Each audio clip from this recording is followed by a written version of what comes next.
খালি প্লেট আর বাটি নিয়ে বসে আছি। গরম আছে হ্যাঁ ভাত। আর এটা কি? এটা দেখি দেখি দেখি, দেখা দেখা সারপ্রাইজ দেখি। এই দেখো। ও পিপা।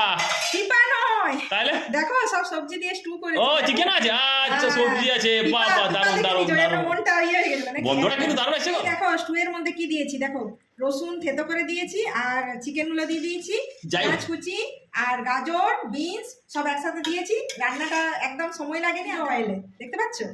একদম যথেষ্ট হেলদি খাবার। আর এখানে আছে গরম ভাত, পুরো পেঁপে গাজর বিনস আছে নাকি? হ্যাঁ।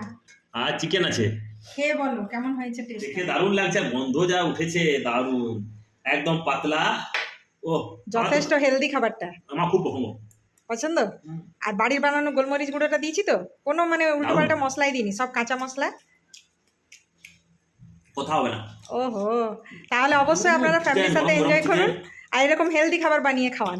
আমাদের ভিডিওটা যদি ভালো লেগে থাকে আপনাদের, তাহলে অবশ্যই লাইক শেয়ার ও কমেন্ট করবেন। যারা বাড়িতে এইভাবে স্টু বানিয়ে খেতে পছন্দ করেন অবশ্যই অবশ্যই কমেন্টে জানাবেন।